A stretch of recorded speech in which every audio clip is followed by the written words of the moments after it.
सीखें। दुखी मन को संभालने की कला। दुखी मन को संभालने की कला हर किसी के पास नहीं होती। हम मदद के लिए आए व्यक्ति को खुश करना चाहते हैं, पर अनजाने ही कुछ ऐसा कर बैठते हैं कि दुख से भीगा दिल और भी व्यथित हो उठता है। आइए जानते हैं मदद का। दुखी मन को संभालने की कला हर किसी के पास नहीं होती। हम मदद के लिए आए व्यक्ति को खुश करना चाहते हैं, पर अनजाने ही कुछ ऐसा कर बैठते हैं कि दुख से भीगा दिल और भी व्यथित हो उठता है। आइए जानते हैं मदद का सही सलीका। क्या कभी आपके सामने भी ऐसी स्थिति आई है कि आप बेहद नाराज, निराश या चिढ़े हों और किसी से बात तक नहीं करना चाह रहे हों? ऐसे में आप क्या करते हैं? क्या अपने आप को बाहरी दुनिया से काट लेते हैं या फिर अपने प्रियजनों को मन की व्यथा बताते हैं? ऐसी स्थिति में हम में से ज्यादातर लोग पहले वाला रास्ता चुनते हैं और खुद को बाकी सबसे बिल्कुल अलग थलग कर लेते हैं। दरअसल हम ऐसा मानते हैं कि अगर समस्या हमारी है तो समाधान भी हमको ही ढूंढना पड़ेगा, जबकि हर स्थिति में ऐसा नहीं होता। कई बार हमें अपने मन की बात दूसरे को सिर्फ बताने भर से आराम मिलता है। कभी कभी दूसरों की सलाह भी राहत लेकर आती है, लेकिन ऐसी किसी स्थिति में बात करना सबसे जरूरी होता है। और यही नियम उन लोगों पर भी लागू होता है जो मदद मांगने आपके पास आते हैं। उस सूरत में आपको एक सच्चे साथी की तरह सहायता करनी चाहिए। 1. रूखा या आलोचनात्मक रवैया न अपनाएं। याद रखें कि आपका काम मुसीबत में पड़े व्यक्ति की मदद करना है और मदद का अर्थ हमेशा रुपये पैसे नहीं होता। सामने वाले की व्यथा सुनकर उसे समझना भी बहुत बड़ी मदद है, लेकिन ऐसा करते समय भूलकर भी उससे अटपटे सवाल न पूछें। मसलन, तुम्हें शायद गलत लग रहा है या ऐसा तो संभव ही नहीं है, कहने से बचें।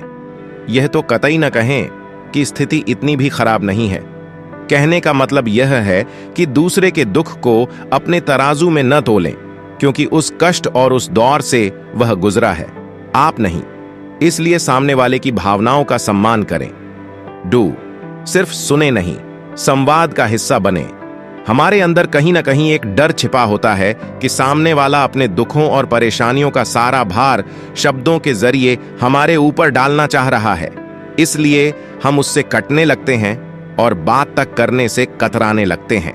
इसके विपरीत यदि आप सामने वाले की परेशानी को सुनकर उससे उसकी परेशानी से संबंधित कुछ सवाल पूछेंगे, तो हो सकता है कि उसे अपनी समस्या के समाधान का कोई रास्ता मिल जाए। इसलिए परेशान व्यक्ति की समस्या को चुपचाप सिर्फ सुनने की बजाय उसकी बातचीत में हिस्सेदार बने, ताकि मिलजुल कर कोई हल निकाला जा सके। अपने कड़ीडे अनुभव साझा न करें। यह ध्यान रखें कि आपका काम खुले दिल दिमाग से सामने वाली की परेशानी सुनना है और उसे भावनात्मक सहारा प्रदान करना है। संभव है कि आप भी कभी उसी स्थिति से गुजरे हों, पर यह जरूरी नहीं कि अपने कड़ीडे अनुभव आप पहले से ही परेशान व्यक्ति को बताकर उसे और परेशान कर दें। इसलिए खुद को किनारे रखते हुए सिर्फ सामने वाले की परेशानी सुने और उसका साथ दें। 3. भाषा का भी रखें ध्यान। यह बहुत सामान्य बात है कि आहत व्यक्ति कढ़ी हुए शब्दों का प्रयोग अपनी बातचीत के दौरान कर लेता है, लेकिन इसका यह मतलब बिल्कुल नहीं कि आप भी उसी शब्दावली का इस्तेमाल करने लगें। जैसे आपके मित्र का अपने जीवन साथी से किसी बात पर मनमुटाव हो गया है, तो हो सकता है कि गुस्से में वह उसके लिए कढ़ी हुए शब्दों का इस्तेमाल करे। लेकिन आपको यह ध्यान रखना होगा कि आपकी अपनी भाषा शालीन बनी रहे, क्योंकि सुलह के बाद वे दोनों तो फिर एक हो जाएंगे, लेकिन हो सकता है कि गुस्सा ठंडा होने के बाद आपके मित्र को उसके साथी के लिए आपके द्वारा बोले गए कड़ीडे शब्द अच्छे न लगें। 4. बिन मांगे न बढ़ाएं। मदद का हाथ यह भी हो सकता है कि सामने वाला व्यक्ति सिर्फ अपनी मन की बात आपके साथ साझा करना चाहता है, लेकिन उसे आपसे कोई समाधान नहीं चाहिए। किसी बहुत निकट परिजन की मृत्यु, शादी के बाद बच्चा न हो पाना, एक बेहद लंबी बीमारी या बहुत भारी आर्थिक नुकसान, ये कुछ ऐसी घटनाएं हैं जहां पीड़ित व्यक्ति सिर्फ अपने भाव आपसे साझा करना चाहता है, क्योंकि इन समस्याओं से उबरने का हल उसे खुद ही निकालना होता है। ऐसे में एक अच्छे दोस्त की तरह सिर्फ ध्यान से उसकी बातें सुननी चाहिए, और जब तक वह खुद से न कहे, अपनी सलाहों का बोझ उस पर नहीं डालना चाहिए। 5. स्नेह और दुलार भी आता है। काम कभी कभी बिना कुछ कहे सिर्फ गले लगा लेने भर से ही बहुत सारी समस्याएं छंटने लगती हैं और मन को मजबूती मिलती है। इसलिए अगर सामने वाला दुखी हो और आपके साथ सहज महसूस करता हो तो उसे प्यार भरी झप्पी जरूर दें। साथ ही उससे यह पूछना न भूलें कि आप किस तरह उसकी ओर मदद कर सकते हैं। दरअसल स्नेह और दुलार किसी जादुई दवा का काम करते हैं। ये दुखी व्यक्ति को भावनात्मक रूप से मजबूती प्रदान करने के साथ साथ उससे आपके रिश्तों को और भी प्रगाढ़ बनाते हैं। कहते हैं मन चंचल होता है और ये कब किस तरफ पहुंच जाए किसी को पता नहीं, क्योंकि इस गति दुनिया में सबसे तेज है। इधर उधर की बातें सोचते हुए कई बार हम अपना मन दुखी कर लेते हैं और ना चाहते हुए भी मन में एक बोझ बना लेते हैं। अक्सर हमारा मन कुछ भारी सा रहता है और हम परेशान होते रहते हैं। आपको कुछ तरीके बता रहे हैं जिनसे आप सुखी मन को हल्का कर सकते हैं। बात कह दें, अगर आपका मन किसी बात को लेकर दुखी है कि किसी व्यक्ति ने ऐसा क्यों कहा या ऐसा क्यों किया, तो आप उस व्यक्ति से जाकर वो बात कह दें और समाधान कर ले। ऐसा करने से आपके मन में बना हुआ बोझ उतर जाएगा और आपका मन शांत होने साथ साथ हल्का होगा। कभी भी किसी शख्स को लेकर मन में कोई गुब्बार है तो उसे कहने से ना चुके और ना ही उससे डरे, बल्कि सीधे कहने की हिम्मत रखे। ध्यान करें, कई बार हमारे जीवन में कोई समस्या या किसी से कोई मतभेद ना होने पर भी मन में एक बोझ सा बना रहता है और हम कुछ ना कुछ सोचते रहते हैं। इसका सीधा अर्थ है कि आपका मन परेशान है और चिंतित है। इसके लिए आप ध्यान करें। रोजाना सुबह 20 मिनट का ध्यान करने से मन एकाग्र होता है और आपका दुखी मन भी खुश होने लगता है। अधिक ना सोचें। हमारे मन के दुखी होने की सबसे बड़ी वजह है कि हम सोचते ज्यादा हैं। अधिक सोचने से और अधिक दिमाग लगाने से मन में दुख आता है और हम परेशान होते हैं। इसीलिए किसी भी काम या व्यक्ति के बारे में अधिक ना सोचें। अगर आपको उससे कोई मतलब नहीं है, बल्कि आप जो कर रहे हैं वो करते रहे और उसी में अपना मन लगाएं। ईमानदारी। कई बार हमें लगता है कि फला व्यक्ति के साथ हमने गलत किया और उसका समाधान नहीं किया जा सकता, और ये सब हमारे ईमानदार ना होने की वजह से होता है। अगर आप अपने काम को लेकर, अपनी बातों को कहने को लेकर और अपनी सोच को लेकर ईमानदार है तो आपका मन कभी दुखी नहीं होगा और आपको हमेशा आगे बढ़ते चले जाएंगे। समय को समझे। कुछ लोग होते हैं जो हमेशा ये कहते रहते हैं कि काश ऐसा किया होता या फिर ऐसा हुआ होता। ये उनके दुखी मन का सबसे बड़ा कारण है। काश आप समय को समय रहते पहचाने और उसकी कदर करें, जिसे आप भूतकाल के सुखों को याद नहीं करेंगे और वर्तमान में जीते हुए अपने सही समय को पहचानेंगे। रिश्तों को मजबूत बनाएं। दुखी मन का सबसे बड़ा कारण हमारे घर में ही मौजूद रहता है और वो है कमजोर रिश्ते। आप बाहर की दुनिया में कमी निकालने या उसे सुधारने से पहले खुद के घर में चल रहे रिश्तों के बिगाड़ को सही करें, जिससे आपका मन भी हल्का और आपके जीवन में दुगनी गति से खुशियां आएगी, क्योंकि परिवार ही खुशियों का आधार है। Motivational quotes. दुख एक ऐसी भावना है जिससे हर कोई कभी ना कभी जरूर गुजरता है। यह एक कठिन समय होता है, लेकिन यह याद रखना महत्वपूर्ण है कि आप या हम अकेले नहीं हैं। कई लोग हैं जो आपकी भावनाओं को समझते हैं और आपकी मदद करना चाहते हैं। जब हम दुखी महसूस करते हैं तो यह हमारे लिए मुश्किल होता है कि किस तरह से हम आगे बढ़ें और अपने जीवन को कैसे संवारें। इस तरह के समय में हमें प्रेरणा और प्रोत्साहन की आवश्यकता होती है। यदि आप दुखी और निराश हैं तो यहाँ कुछ प्रेरणादायक उद्धरण, मोटिवेशनल कोट्स दिए गए हैं जो आपके दिल को थोड़ी ही सही लेकिन तसल्ली दे सकते हैं, आपको आगे बढ़ने में मदद कर सकते हैं। दुखी दिल को हिम्मत देने के लिए 15 मोटिवेशनल कोट्स। दुख एक ऐसा बादल है जो आकाश को ढंक सकता है, लेकिन यह हमेशा के लिए नहीं रहता है। सुख सूरज हमेशा फिर से चमकेगा। अज्ञात दुख एक अस्थायी स्थिति है, खुशी एक स्थायी विकल्प है। Dulles Carnegie. दुख से लड़ने का सबसे अच्छा तरीका है कि हम उसे स्वीकार करें। Albert Einstein. दुख एक ऐसा उपहार है जो हमें दिखाता है कि हम कितने मजबूत हैं। लाओ त्से। दुख एक ऐसी चीज है जिसे हम सभी को अनुभव करना होगा, यह हमें बेहतर इंसान बनाता है। Oprah Winfrey. दुख एक ऐसा तूफान है जो हमारे जीवन से गुजरता है, यह हमें हिला सकता है, लेकिन हम इससे बच सकते हैं। John Watson.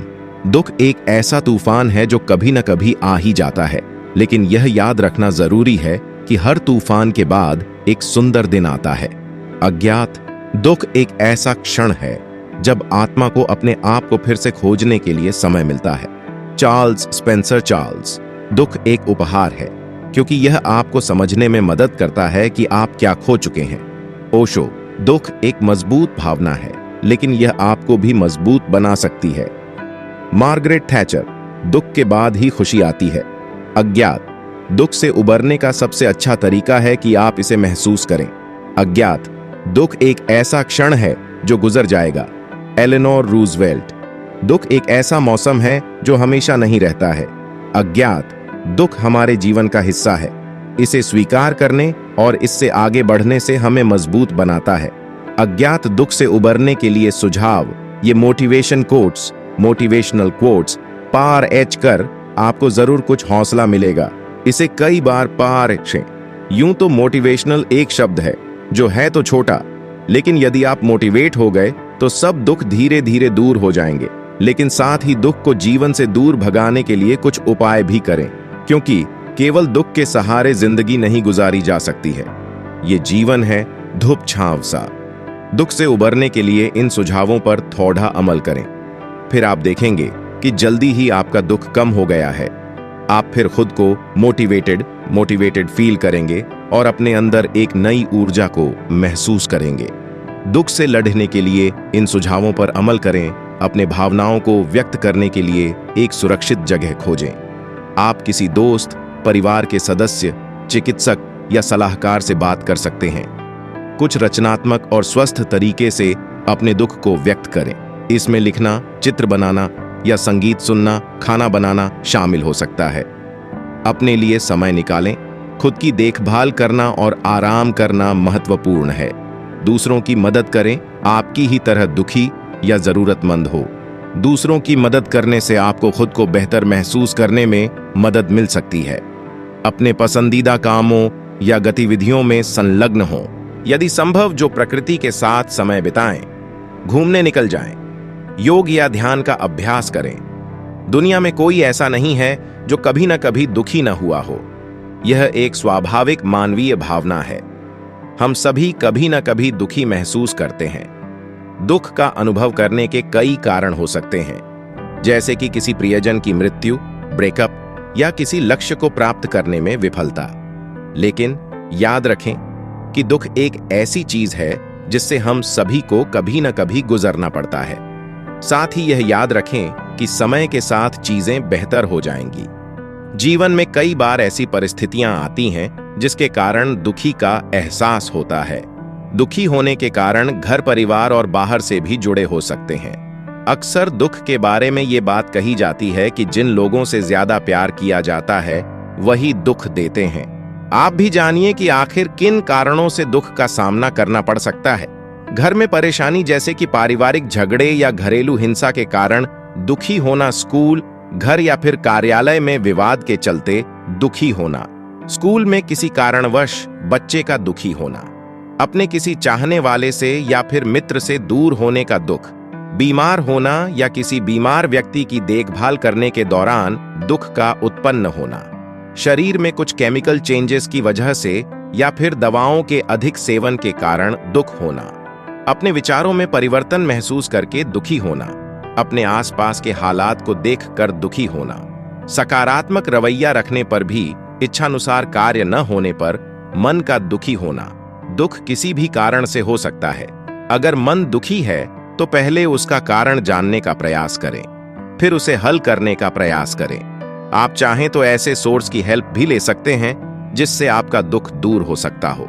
आप चाहें तो परिवार के सदस्यों या फिर अपने करीबी दोस्त की मदद ले सकते हैं। ये दोनों फीलिंग हर इंसान के जीवन में आती है। दुख और सुख पल भर में इंसान के अंदर बदलने वाले इमोशन होते हैं। हो सकता है कि आप दुखी हों और कुछ देर में ये आर्टिकल पढ़कर खुश हो जाएं। ये भी हो सकता है कि आज आप बारिश की वजह से खुश थे, लेकिन जरूरी काम बारिश की वजह से बिगड़ गया और आप दुखी हो गए। कुछ बातें हमें खुशी देती हैं, वहीं कुछ बातों की वजह से हमें दुख महसूस होता है। लेकिन क्या आप जानते हैं कि दुखी होना हमारे स्वास्थ्य पर क्या प्रभाव डालता है? और पढ़ें, ये 5 बातें बन सकती हैं आपके दुख का कारण। जाने क्या करें, दुखी होना आखिर क्या है? Meaning of feeling sad. बहुत कम ही लोग होते हैं जो ये कहें कि आज मैं पूरे दिन खुश रहा या फिर आज पूरे दिन मुझे दुखी रहना पड़ा। कई बार ऐसा होता भी है, पर बहुत कम। ये जरूरी नहीं है कि दुख का मतलब संकटों का पहाड़ ही टूटना होता है। दुख को कई तरह से परिभाषित किया जा सकता है। इतना समझ लीजिए कि मन का न हुआ तो भी इंसान दुखी हो जाता है। बाकी वैलिड रीजन तो बहुत सारे होते हैं। दुख को आप किस तरह से खुद के लिए परिभाषित करेंगे, ये आपकी कल्पना मात्र हो सकती है। इस आर्टिकल के माध्यम से जानिए क्या होता है दुख और क्या ये वाकई हम सबके लिए नुकसानदायक होता है। दुखी होने के कारण जीवन में कई बार ऐसी परिस्थितियां आती हैं जिसके कारण दुखी का एहसास होता है। दुखी होने के कारण घर, परिवार और बाहर से भी जुड़े हो सकते हैं। अक्सर दुख के बारे में ये बात कही जाती है कि जिन लोगों से ज्यादा प्यार किया जाता है वही दुख देते हैं। आप भी जानिए कि आखिर किन कारणों से दुख का सामना करना पड़ सकता है।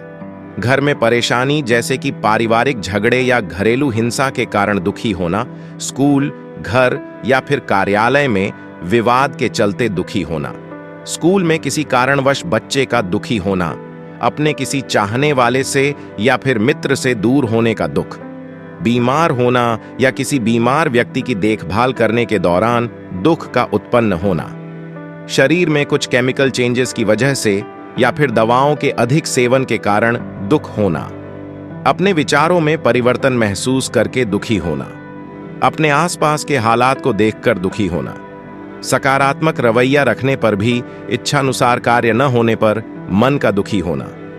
दुख किसी भी कारण से हो सकता है। अगर मन दुखी है तो पहले उसका कारण जानने का प्रयास करें, फिर उसे हल करने का प्रयास करें। आप चाहें तो ऐसे सोर्स की हेल्प भी ले सकते हैं जिससे आपका दुख दूर हो सकता हो। आप चाहें तो परिवार के सदस्यों या फिर अपने करीबी दोस्त की मदद ले सकते हैं। दुख के दौरान क्या होता है महसूस?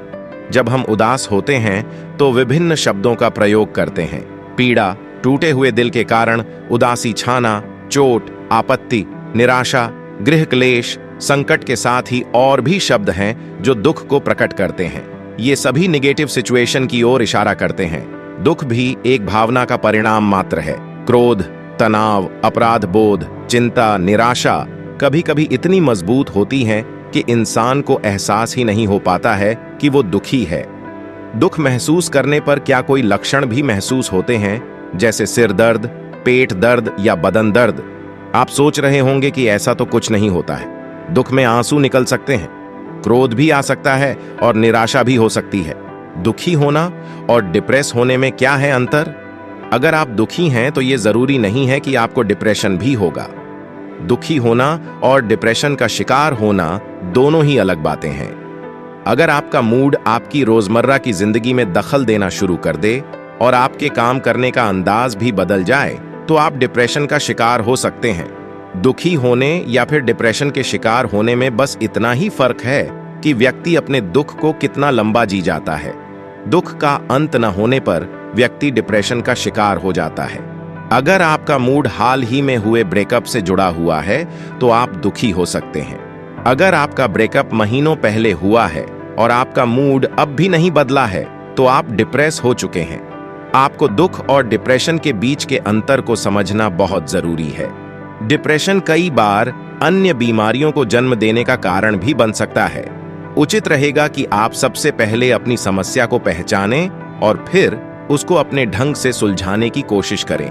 और पढ़ें, बच्चों का पढ़ाई में मन न लगना और उनकी मेंटल हेल्थ में है कनेक्शन क्या होते हैं। डिप्रेशन के लक्षण: जब आप दुखी होते हैं तो थोड़े समय के लिए या फिर अधिक समय के लिए घबराहट महसूस हो सकती है, लेकिन आपके पास अगर कुछ ऐसे पल आ गए हैं जिनमें खुशी हो या फिर उत्सुकता हो तो आप दुख को भूल जाते हैं। उदासी से अवसाद यानी डिप्रेशन अलग होता है।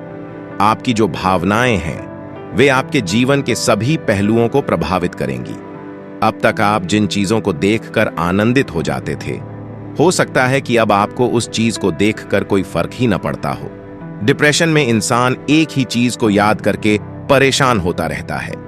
डिप्रेशन के लक्षणों में शामिल हैं हमेशा दुखी रहना, चिड़चिड़ापन, थकान, सोने या खाने के पैटर्न में बदलाव आना, किसी भी काम पर ध्यान न दे पाना, उन चीजों के लिए रुचि और उत्साह में कमी आना जो पहले खुशी देती थीं, गहरी अपराध की भावना महसूस करना, शारीरिक लक्षण जैसे सिर दर्द या शरीर में दर्द होता है जिसका कोई स्पष्ट कारण नहीं होता है, व्यर्थ की भावनाएं मन में आना, मृत्यु के बारे में लगातार विचार करना, आत्महत्या की कोशिश करना, इन बातों को रखें। ध्यान सभी को कभी न कभी दुख होता है। आप अपनी उदासी को मैनेज करके इससे छुटकारा पा सकते हैं। उदास महसूस करने का मतलब यह नहीं है कि आप डिप्रेशन में चले जाएंगे। यदि आप 2 सप्ताह से अधिक समय से लगातार दुखी महसूस कर रहे हैं या आपने अपना अधिकांश समय यूं ही बिता दिया है, तो आपको सहायता की जरूरत है। बेहतर होगा कि किसी जानकार की मदद लें।